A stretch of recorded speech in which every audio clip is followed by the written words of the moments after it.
জান্নাতে যাওয়ার জন্য অত্যন্ত সংক্ষিপ্ত একটি সিলেবাস আমি আপনাদের সামনে আজ পেশ করতে চাই। মাত্র 4টি বিশেষ কাজ।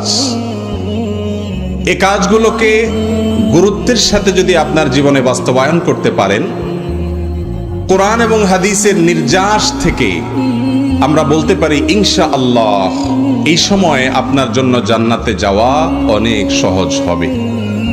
1 নম্বর কাজ হলো ঈমানকে বিশুদ্ধ করতে হবে। নিজের আকীদা এবং বিশ্বাসের মধ্যে কোনো প্রকার ভেজাল রাখা যাবে না,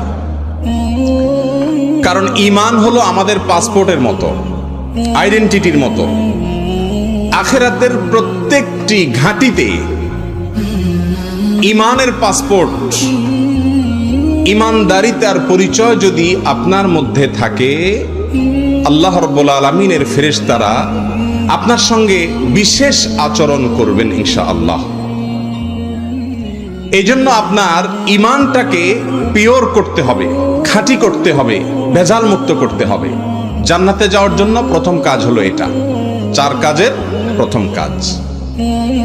নাম্বার 2, 5 ওয়াক্ত সালাত, 5 ওয়াক্ত নামাজ যথাযথভাবে সময় মতো পুরুষরা জামাতের সাথে, নারী পুরুষ সকলে ওয়াক্ত মতো ধীরস্থিরতার সাথে, খুশুখুজুর সাথে, আন্তরিকতার সাথে, ভালোবাসার সাথে আল্লাহর স্মরণের জন্য 5 ওয়াক্ত সালাত আদায় করতে হবে। দ্বিতীয় কাজ, কারণ সালাত হলো জান্নাতের চাবি, সালাত হলো, নামাজ হলো জান্নাতের চাবি। অতএব নামাজ ছাড়া জান্নাতি হওয়ার কথা চিন্তাও করা যায় না। দ্বিতীয় কাজ হলো 5 ওয়াক্ত সালাত। 3 নম্বর কাজ হলো ভাইরা আমার, উপার্জন হালাল হতে হবে। উপার্জন কি হতে হবে? হালাল হতে হবে। আজকাল ইমানদার অর্থাৎ মুখে নিজে ঈমান এনেছেন এরকম দাবিদার মানুষের অভাব নাই, এমনকি নামাজি মানুষেরও মাশাআল্লাহ অভাব নাই বলা চলে অনেক ক্ষেত্রে। কিন্তু হালাল উপার্জনকারী মানুষের সংখ্যা আজ সমাজে সোনার হরিণ হয়ে গেছে, ঠিক না? ঠিক বলেন। আমি যে উপার্জন করব সেটা কোরআন এবং হাদিসের আলোকে আমার জন্য হালাল কিনা এই বিষয়টি নিশ্চিত যদি না করি, তাহলে সেক্ষেত্রে আল্লাহ রাব্বুল আলামিনের কাছে জান্নাতের আশা করা কোনোদিনই সম্ভব নয়। রাসূল করিম সাল্লাল্লাহু আলাইহি সাল্লাম বহু হাদিসে ইরশাদ করেছেন, যেই দেহ হারাম দ্বারা গঠিত হয়েছে, যেই রক্ত মাংস তৈরি হয়েছে হারাম খাদ্য দ্বারা, হারাম উপার্জন দ্বারা, সেটি জাহান্নামের জন্য অধিক উপযুক্ত, অর্থাৎ সেটি কখনো জান্নাতে যেতে পারে না। অনেক ভাইরা আছেন সারা জীবন দুর্নীতি, ঘুষ, সুদ, মানুষকে প্রতারণা করে উপার্জন করে শেষ বয়সে এসে দাড়ি টুপি রেখে জুব্বা পাঞ্জাবি লাগিয়ে হজ ওমরা করে মসজিদ মাদ্রাসায় দান সদকা করে হাজি সাহেব গাজী সাহেব সেজে জান্নাতে যাওয়ার আশায় বুক বেঁধে বসে থাকেন। আছে না নাই? তাসবিহ তাহলিল করেন, মসজিদে গেলে আর বের হতে চান না, আল্লাহ ছাড়া কোনো কথা তার মুখ থেকে আর নাই।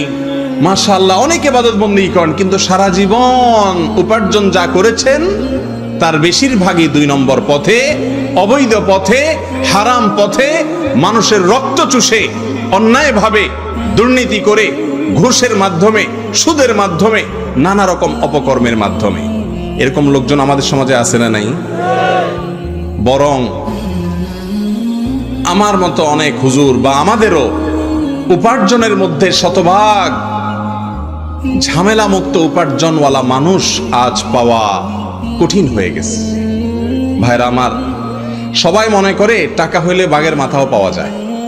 একটা কথা আছে না বাংলায়, টাকা হইলে বাঘের কল্লাও পাওয়া যায়। অতএব বাঘের কল্লা যখন পাওয়া যায়, তো আল্লাহকেও টাকা হইলে পাওয়া যাবে। আগে পয়সা কামায় নাও, বৈধ অবৈধ পরে।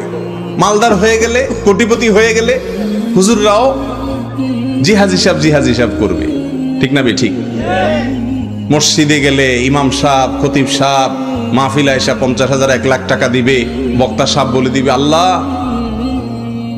এত বড় হাজি সাহেব, এত বড় দাতা সাহেব এত বড় মালদার সাহেব, অমুক সাহেব, তমুক সাহেব, আল্লাহ এই দানের বিনিময়ে আপনি তাকে জান্নাত পার করে জাহান্নাম পর্যন্ত দিয়ে আসেন। হুজুররাও দোয়া করতে মানে জান্নাত পার করে যদি আর কিছু থাকে সেই পর্যন্ত দিয়ে আসতে চায়, ঠিক না ভাই? ঠিক। অবৈধ উপার্জনকারী, মানুষের রক্ত চোষা, সুদ এবং ঘুষের মাধ্যমে অন্যায়ভাবে অন্যের অধিকার নষ্ট করে যারা উপার্জন করে সম্পদ আহরণ করেছেন, দুনিয়ার মানুষ আপনাকে বাহবা দিতে পারে, কিন্তু আমার মালিক আপনার ব্যাকগ্রাউন্ড জানেন কি জানেন না? দুনিয়ার মানুষ আপনাকে দেখে হাজি সাহেব, গাজী সাহেব, আপনি যে আসলে চিটার সাহেব, প্রতারক সাহেব, ঘুষখোর সাহেব, সুদখোর সাহেব, টিনচোর সাহেব, গমচোর সাহেব, আত্মসাৎকারী সাহেব, সেই পরিচয়টুকু মানুষ না জানলে কি হবে? মানুষের মালিক জানেন কি জানেন না? ভাইরা আমার, অনেক ভাই এই আলোচনা শোনার পর, এই ধরনের কথা শোনার পর বলে, ভাই করে ফেলেছি, এখন কি করব? সহজ উত্তর, যত অবৈধ উপার্জন করেছেন মালিক বেঁচে থাকলে তাদের কাছে ফেরত দিয়ে আসতে হবে। আর যদি মালিক বেঁচে না থাকে বা তাকে খুঁজে পাওয়া না যায়, যার কাছ থেকে অবৈধভাবে উপার্জন করেছেন, তাহলে তার সওয়াবের উদ্দেশ্যে তার পক্ষ থেকে আল্লাহর রাস্তায় দান করে দিবেন, নিজে ভোগ করতে পারবেন না। তারপরে যদি ইস্তেগফার করেন, আল্লাহর কাছে মাপ চান, আশা করা যায় পেছনের জীবনের অবৈধ উপার্জন আল্লাহ তাআলা মাফ করে দিবেন। অথচ অনেকে দেখা যায় হালাল হারাম বাজ বিচার ছাড়া সম্পদের পাহাড় করে এরপরে যায় নামাজে বসে চোখের পানি ফেলে আল্লাহর কাছে দোয়া করে, আল্লাহ ভুল করে ফেলেছি, মাফ করে দেন। প্রিয় ভাইরা আমার, রাসূল করিম সাল্লাল্লাহু আলাইহি সাল্লাম বলেছেন, অনেক দূর থেকে কষ্ট করে সফর করতে আসে, বাইতুল্লাহ তাওয়াফ করতে থাকে, হাজর আসওয়াদ পাথর ধরে হাওমাও করে কাঁদে, চোখের পানিতে চোয়াল দাড়ি বুক ভিজে যায়, আল্লাহর কাছে দোয়া করতে থাকে। নবীজি বলছেন, আন্না ইউস্তাজাবু লিযালিক, আরে এই দোয়া কিভাবে কবুল হবে? কোশ্চেন কালেও কবুল হবে না। মক্কার সমস্ত ইমাম, মদিনার সমস্ত ইমাম, সারা দুনিয়ার সমস্ত মৌলভী সাহেব, সমস্ত আলেম ওলামা এসেও যদি দোয়া করেন, আপনি অন্যের অধিকার নষ্ট করে আসলে আল্লাহ রাব্বুল আলামিন সেটা মাফ করবেন না। হারামখোরের দোয়া আল্লাহ কবুল করবেন না। ভাইরা আমার, এমন একটা সময় আমরা পার করছি, সবাই মনে করে, বিশেষ করে যুবকদের মধ্যে একটা চিন্তা ঢুকছে, পয়সাটা হলে হুজুররাও দেখি আগে জায়গা করে দেয়, মাহফিলের মঞ্চে জায়গা পাওয়া যায়, সব জায়গাতে কদর হয়, পয়সা হলে সবই হয়। অতএব নীতি নৈতিকতা, তাকওয়া আর হালাল হারাম এগুলো পরে, আগে পয়সা কামায় নাও, এরপরে আল্লাহকেও পাওয়া যাবে। এই চিন্তা কি ঠিক? আল্লাহ তাআলা আমাদের সবাইকে হালাল উপার্জন করার জন্য সংকল্প করার তৌফিক নসিব করুন। যুবক ভাইরা আমার, গোটা দুনিয়া আপনাকে বাহবা দেখ আর না দেখ, এমন ভাবে উপার্জন করবেন আপনার পকেটে একটি পয়সা অবৈধ আসবে না, সমাজে আপনার ভালো কোনো অবস্থান হবে না, আপনি সমাজে হয়তো দাঁড়াতে কষ্ট হবে, কেউ আপনাকে পাত্তা দিবে না। হ্যাঁ, জান্নাতি লোকদের মার্কা এরকমই থাকে, তাদেরকে সমাজে খুব বেশি গণা হয় না। আল্লাহ তাআলা আমাদের সবাইকে হালাল উপার্জন করার সংকল্প করার তৌফিক নসিব করুন। 4 নম্বর হলো নিজের আখলাক এবং আচরণকে সুন্দর করতে হবে। আচরণ সুন্দর করা বলতে সমস্ত মানুষের অধিকারগুলো আদায় করে দিতে হবে। আমার দ্বারা কারো হক নষ্ট হবে না। কাউকে গালি দিলাম, এটাও তার অধিকার নষ্ট করলাম, কারণ সে একজন মানুষ হিসেবে আমার সদ আচরণ পাওয়ার হকদার। কারোর সম্পত্তি আত্মসাৎ করব না, কাউকে গালমন্দ করব না, কারোর প্রতি জুলুম করব না, কারোর সামনে দুর্ব্যবহার কারোর সাথে করব না। এই সবগুলো থেকে বেঁচে থাকার নাম এক কথায় হলো নিজের আখলাক এবং আচরণকে সুন্দর করা। আজ মুসলমানদের মধ্যে এটারও বড় দুর্ভিক্ষ চলছে।